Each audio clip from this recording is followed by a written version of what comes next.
Brewers do get themselves another catcher. Continue to stock up on catchers. What about third base? Is Devin Williams going to be traded? We are just a short time away from the opening of spring training. My man, Hunter Baumgardt from iHeartRadio joins us next here on Locked On Brewers, part of the Locked On Podcast Network. We are your team every day. You are Locked On Brewers, your daily Milwaukee Brewers podcast, part of the Locked On Podcast Network, your team every day.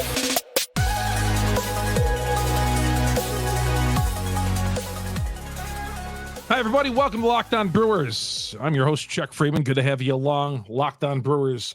This episode is brought to you by Gametime. Episode brought to you by Gametime. Download the Gametime app, create an account, use the promo code LOCKEDON for $20 off your first purchase.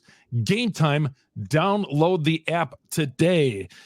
Coming up on the show, Gary Sanchez, a Milwaukee Brewer. I didn't even know they were looking for another catcher. We'll talk about that. And DL Hall, Joey Ortiz will dig further into their roles on the team. The Brewers have spent $14 million here since the Burnes deal, but $14, was it well spent? We'll talk about Adames continues to be on the trade block. And is Devin Williams on the trade block? Possibly to the Yankees. We'll get to all that coming up next. My name is Chuck Freeman, second year host of Locked On Brewers. You get us on Google, Spotify, Apple. We're on all the major downloads. And of course, go to YouTube, search Locked On Brewers. Hit the subscribe button, hit the bell. That'll alert you every time we drop an episode. Follow me on Twitter, Chuck Freeman, Freimund. All right. We only get the great guests here on the show, and one of them right now, my man, Hunter Baumgardt. He, along with Tim Allen and Pipe Bomb, do the Brewers postgame show on iHeartRadio. Hunter, great talking to you. Always love seeing you. You've been covering the games for quite a few years, and thanks for joining the podcast, my friend. Absolutely. Thanks for having me, Chuck. Excited to talk Brewers with you today. I'm fired up, man. Has it been a quick off? To me, it's been a quick off season. I just said the other day on the podcast, man, it just seems like it was a couple of weeks ago that we found out that the Brewers no longer were interested in Brandon Woodruff. Mm-hmm. And here we are. We're about a week away from starting up in spring training.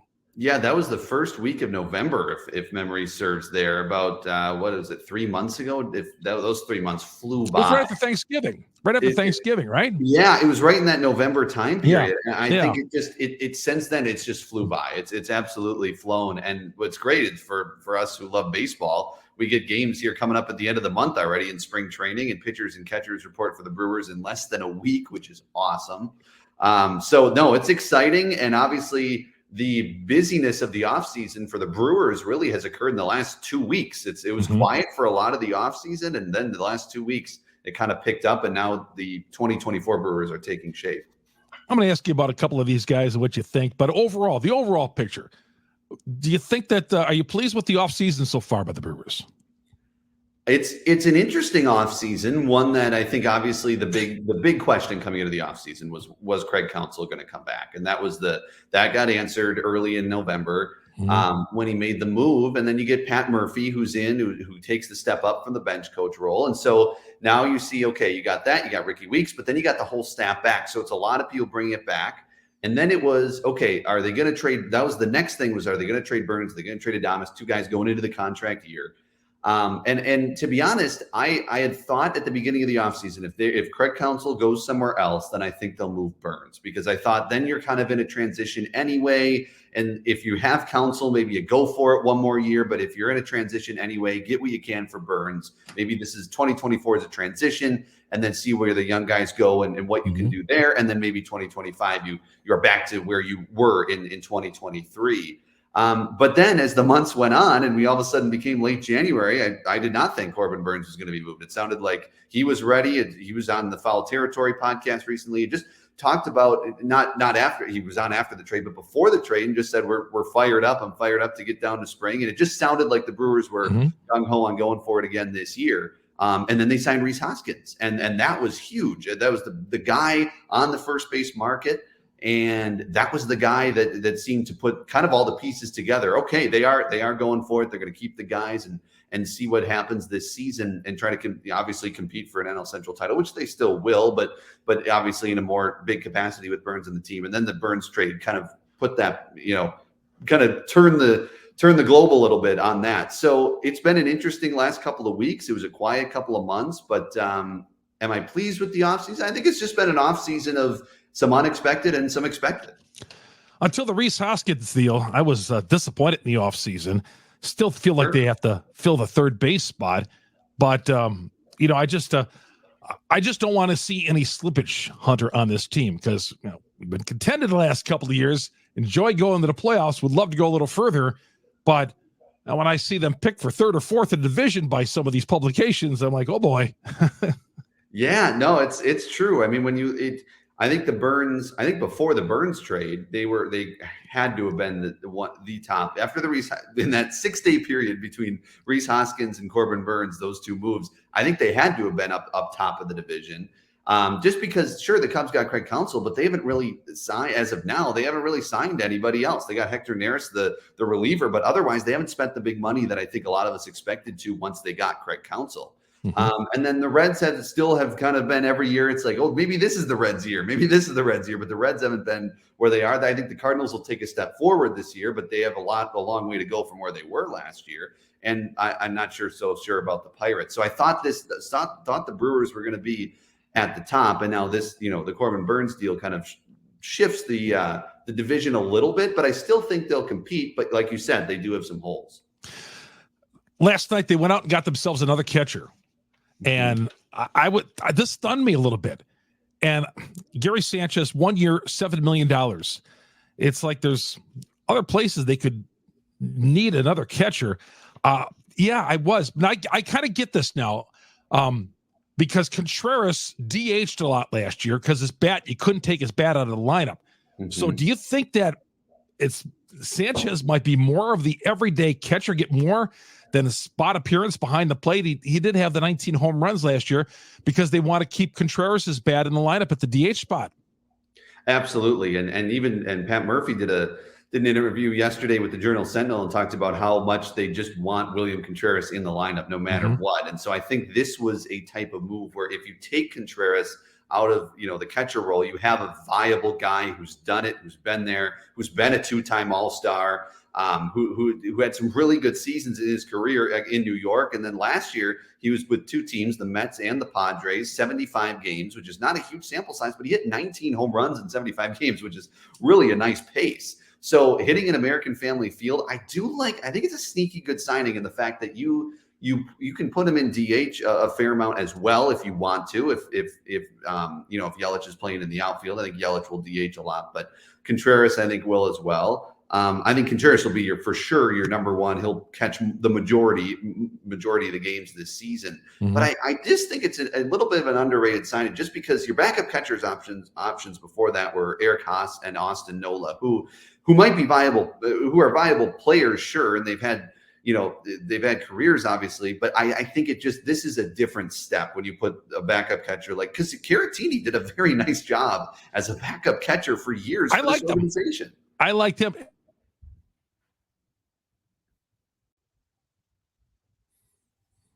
Yeah, I like the Caratini move when they picked him up, and he was fine. I was sorry to see him go to Houston. But I look at this, Hunter, and I see $14 million spent since Burnes left on two players, Junis and Sanchez. We got a gaping hole at third base. I like taking the $12 million they had and put it towards Rhys Hoskins. I was hoping they were going to take this money from Burnes and use it for like an impact player, but they used it on two separate, I don't want to say journeyman players, but they kind of are. Yeah, I mean, you maybe would have liked to see them put it towards like a Matt Chapman, right? He's the top guy at third base right now. Obviously, that would be, maybe that's the guy you probably want if you're a Brewers fan and want an impact player at third base. And I get that. Junis is kind of one of those signings where you can never have enough pitching, right? That's I think the mindset behind that sign is the fact that, okay, we just want a guy who's been there. That obviously last year is interesting because Junis had 40 games and 36 of them were out of the bullpen. So if they want him to be a starter, which it sounds like they do, that's going to be a little bit of a change. But he did come off a career year for him in which he had 3.87 ERA. So he's coming off that success. And then Sanchez, like you said, so you spend $7 million, you put $14 million, and Corbin Burnes was $15 million, heading into this season. So when you look at that, they've already spent that money. But what they've done, and credit to them, they've reinvested into this team. They've reinvested that money into this team. They didn't save it for down the road. They reinvested it for this year. So it's I get you want the flashy guy, but I also think these two could be impact. What Junis could be, maybe Colin Ray type, and you have a lot of those right now, right? Yeah. I get that. Somebody, we need some stars. I get that. I do get that. And Corbin Burnes obviously leaving, that's a star that's not on the team anymore. But I do think this rotation sets up okay. And then if guys overperform, they can become fairly decent.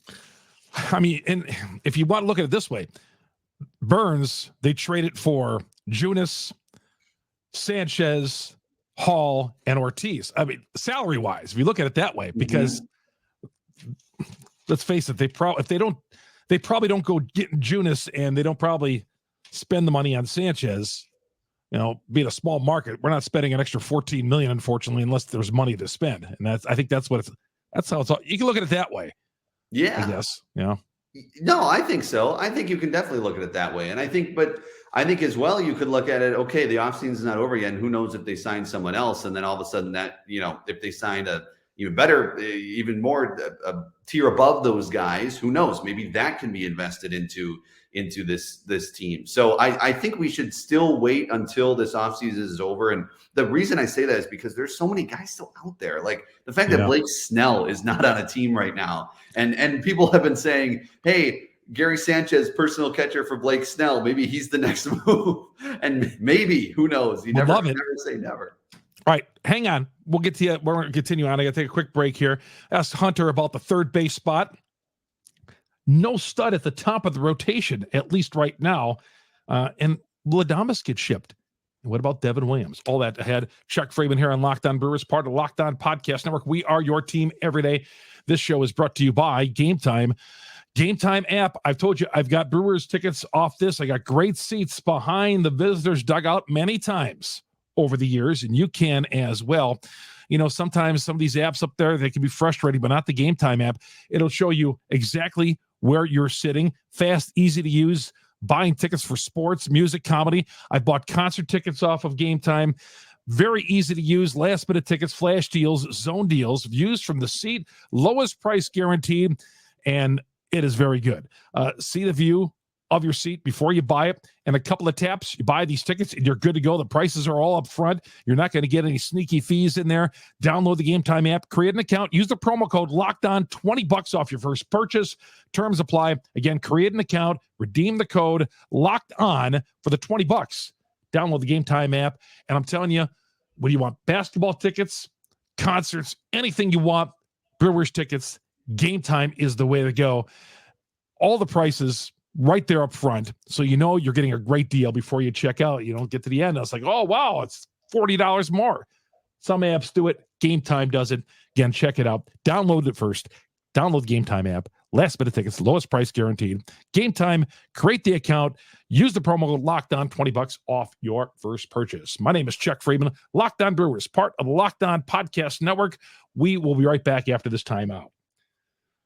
We continue on. Hunter Baumgardt from iHeartRadio. He, Tim Allen, Pipe Bomb, 97.3 The Game.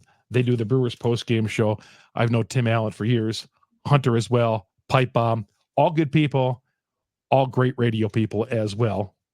Look at Pipe Bomb and Tim Allen somewhere down the line on this show as well, Hunter. Get you guys Absolutely.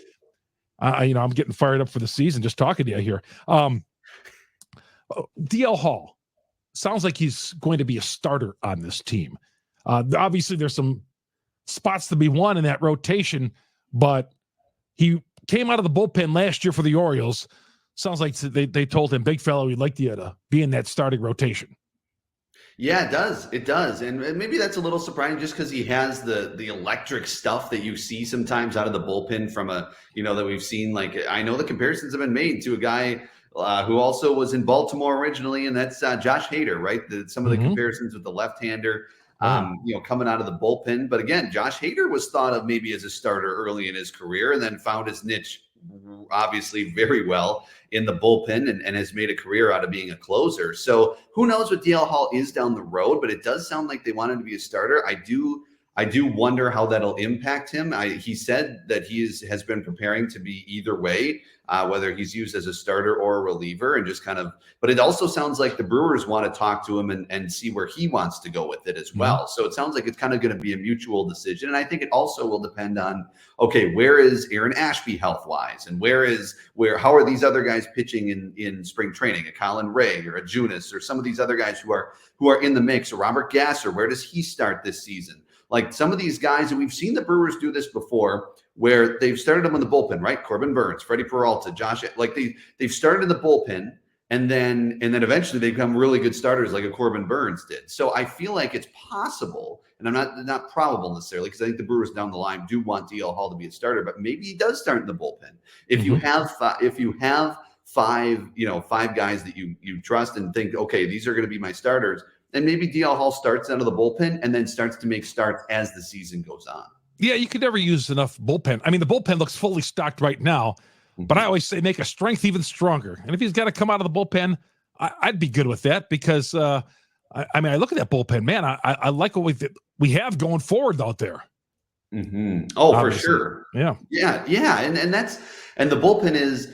And to be honest, when you look at the years like Yoel Payamps had and some of these other guys out there, Abner Uribe, and how these guys were so good last year, it's going to be hard for them to do exactly that again this year. So there's probably going to be a guy who falls down a little bit. There's going to be a guy that probably is even better than last year. Who knows? Trevor McGill could be that guy who becomes, he was really good last year, but maybe he becomes even better. Or maybe a DL Hall does fit in that, or some other guy we're not even mentioning comes up, because who was talking about how big Yoel Payamps would be last year before the season? Not a lot of people. And then he was your lockdown 8th inning guy for almost the entire season. Well, I'll be curious who the 8th inning guy is, because you got Uribe out there who's got electric stuff too. But Payamps, we got an embarrassment of riches out there in that bullpen with guys who can throw it. Well, and that's what you want. It's a great problem to have, because you have a ton of options, and that's what Counsell was so good at, using his options when he was in Milwaukee, and we'll see if Pat Murphy can do the same. Hunter Baumgardt joining us for the post-game show on iHeartRadio. Him along with Tim Allen and Pipe Bomb, our friends, do a great job on the post-game over on iHeartRadio 97.3 The Game. All right, with Ortiz, do you see him filling that vacant third base spot right now, Hunter? That's the big question, because third base is coming in. I thought, okay, it'll be Monasterio, it'll be Owen Miller, kind of a rotating. I was assuming maybe they'd sign someone else, a lower tier, third baseman, not the highest in Matt Chapman necessarily, but someone else to compete over there. I know they got Christian Arroyo from the Red Sox as well, signed him to a minor league deal. I don't think he's necessarily going to be in the mix, but maybe they do. Maybe that's the Brian Anderson of this. Who knows? But I think when you look at third base, you also have Tyler Black. And I think a lot of this hinges on Tyler Black, because they want Tyler Black, I would think, to be their third baseman long-term, because that guy has a lot of potential. He's been exciting in the minor leagues. We're excited to see what he can do, but is he ready on March 28th to be your starting third baseman? I think that's what they're going to have to figure out for the month and a half of spring training. And then if that's the case, okay, maybe he is, and maybe he does start there. Maybe he comes up in May or June. And if he's not the guy on opening day, then Ortiz maybe does slide over there and is your opening day third baseman. But I also think Monasterio is very much in place, considering the year he had last year. The Brewers are not afraid to platoon guys and, with that school of philosophy. Now, that's been Craig Counsell's for a while, though. Is Pat Murphy going to do the same? We'll see. I think it'll be similar, but not everything will be similar to Counsell, what he does. So I think Ortiz will fit in at third base a fair amount. Obviously, especially if Adames is there. But then I also think if they don't sign Adames to a long-term deal, or they do end up trading him, then Ortiz is your guy at short. Yeah, I think the writing is on the wall with Adames on a long-term deal. It's just not happening. Now, there's been rumblings, obviously, all off season. I mean, you hear him, Hunter, that on Twitter as well. Adames here, maybe the Dodgers or whatever. Ortiz will play shortstop if they do deal Adames. But do you think Willie Adames will be on this opening day roster? I do. You do? I think so. I think he's staying. And I think maybe he's a trade deadline piece if they're not in it in July. I mean, maybe he's a guy who's traded around then.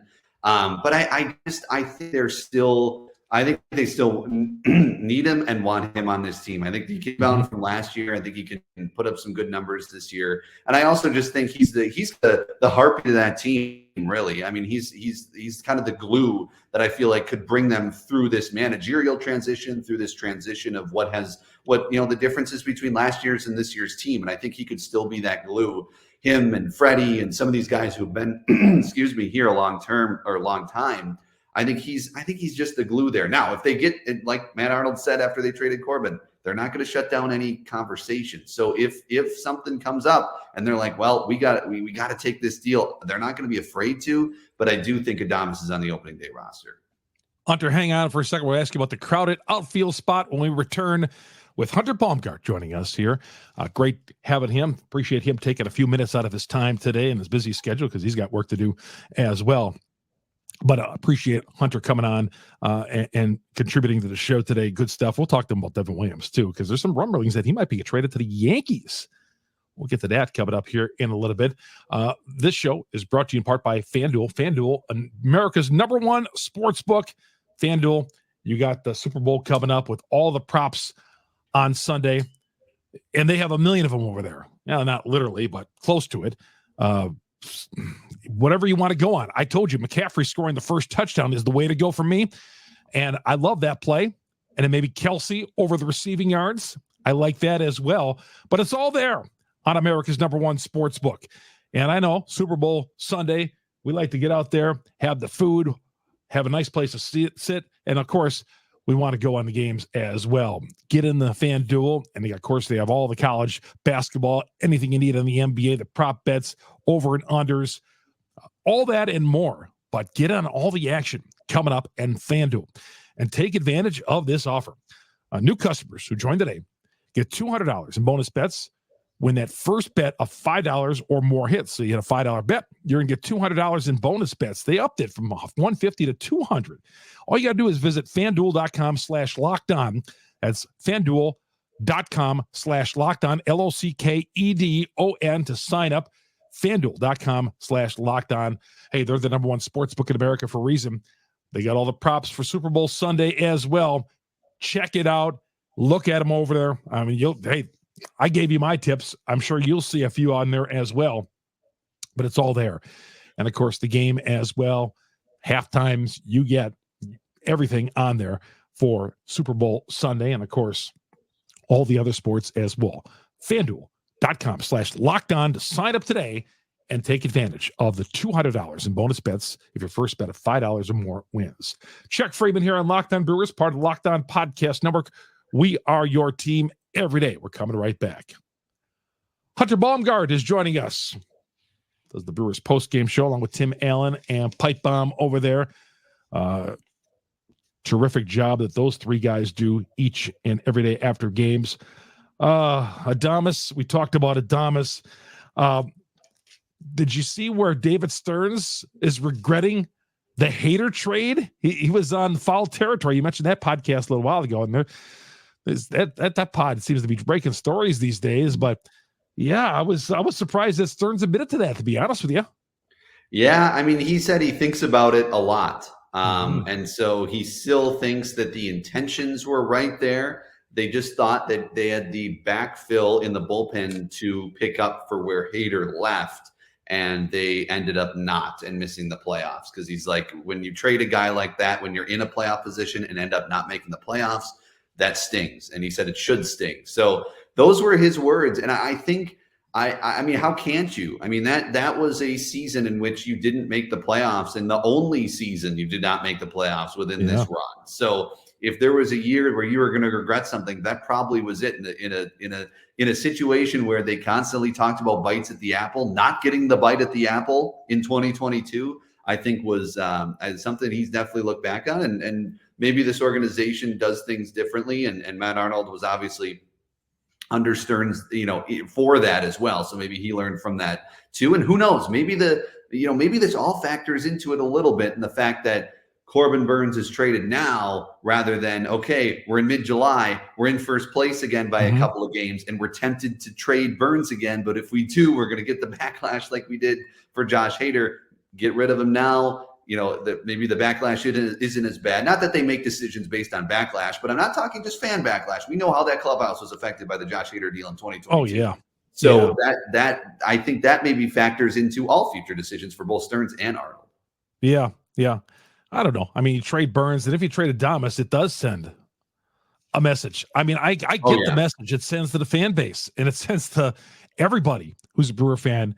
Says, hey, well, you want to repeat as division champs, but you're trading your number one starter. You say you want to win a division and go to the World Series, and you're trading your number one starter. It does send one of those kind of messages. Well, yeah, and Arnold said this is not any kind of rebuild, and I don't think it is, but I also think it's a a feet in both buckets, so to speak, right? You're trying to now in the future, and that's what this front office has honestly done a pretty good job of over these years. But at one point, are the chips in the middle of the table? But again, do you want to put the chips in the middle of the table? Because maybe that means some non-competitive years down the road. So there's that trade-off there, and I think the front office has done a really good job balancing those, making the playoffs 5 of the last 6 seasons, but then you also want to see them at some point just go for it. And this year won't be the year, but I think they can still be very competitive, especially if they keep Adames, which I think they will. On the subject of relievers, trading Devin Williams, but there's a report out there I saw that maybe the Yankees could be interested, and you'd get like the number 2 prospect of the Yankees and a few other guys. You continue to load up on the farm system, but would Uribe be ready to be the closer? And if they do trade Devin Williams, because they show that they don't want to sign relievers, closers to long-term contracts. So, I mean, could this be a possibility, trading Devin? It could be. I don't think it's an off-season thing. I think maybe it's a deadline thing. Maybe if they're out of it. I don't think it's I don't think it's going to happen before opening day. But I could be wrong, but I just don't see that. I do think he has 2 years left of control. He has this year and next year, so a little different than Burnes because Burnes had just 1 year left. And the interesting thing is, Bob Nightingale reported the other day that the Orioles, so the White Sox have Dylan Cease, obviously, and the White Sox wanted, because Dylan Cease has 2 years left, the basis of a deal was what the Brewers got back for Corbin Burnes. They wanted that and more. They wanted Ortiz, they wanted Hall, and they wanted more because of those 2 years for control. So you're going to get, if you do trade Devin Williams, whether it's now or at the deadline, you're going to get like you said, number 2 prospect in the Yankees system. I don't know if it's that high, but it might be just in the fact that you're getting a year and a half. It's kind of like with the Josh Hader deal in a way, if you were to trade Williams at the deadline, because you're trading him at the exact time that you did with Hader a year and a half before his free agency. So I think with Williams, they're going to keep him through at least you can't say never, but I do think these year at least till the trade deadline. And then if they're in it, I don't see them doing again what they did with Josh Hader. Hunter, crowded outfield spot. Before I let you go and say goodbye here, who do you see as a starting outfield as of right now, left field to right field, and who's going to be the opening day DH? Oh, that is the $1 million question. I mean, the third base probably is the $1 million opening day question, but also the $500,000 opening day question is the outfield. I think Yelich is in left on opening day. I think Mitchell's in center, and I think Frelick is in right on opening day. And then the DH, you could see Sanchez as your DH on opening day and Contreras as a catcher. Now, do I think that Yelich will mostly be in left field this year? I don't know. I think that's going to be a fair amount. You don't think Churrio's going to be the opening day center fielder or outfielder? I think he makes the team, but I don't know if he starts opening day. Okay. What if he has this amazing spring training? Well, obviously, yeah. We're basing this off of nothing that has happened in spring yet. Yeah, no, I know, but I mean, he's been great at every level so far. Yeah, if he hits the cover off the baseball in spring, I could totally see that. And maybe. Well, then what do? Do you put Mitchell in right? I mean, it'll be interesting because there's going to be a shuffle of this, and it's going to be all year long. And I think guys are going to play different positions all year long. Opening day will be interesting. And Weimer might be the odd guy out again. Yeah, and that's a guy kind of people forget now because he spent the last part of the season in the minors, but that's a guy who still has potential, and you obviously don't want to give up on him. And so he's another guy who will factor into that, absolutely. Follow my man, Hunter Baumgardt, on Twitter. Hunter Bonaire. It's French. I was like, is that his French Hunter name? B on air is what Hunter B on air. Hunter B on air. Okay. Yeah. All right. When I first saw your Twitter account a few years ago, I was like, man, is Baumgardt his real name or is Bonaire his real name? I was trying to go Hunter on air, but somebody already took that. So sure. Okay. But that's how you find him. Hunter Bonaire, B-O-N air. Hunter, thanks for taking some time. Hey, great debut. I'm going to have to catch up with you in March too, my friend. Oh, absolutely. Anytime, Chuck. This is a blast. Thanks for having me. Hunter Baumgardt joining us here on Locked On Brewers, part of the Locked On Podcast Network. My name is Chuck Freeman. You find us on Google, Spotify, Apple. We're on all the major downloads. And, of course, go to YouTube. Search Locked On Brewers. Search Locked On Brewers. Hit the subscribe button. Hit the bell. That'll alert you every time we drop an episode here on Locked On Brewers. My name is Chuck Freeman. We'll talk to you tomorrow, everybody.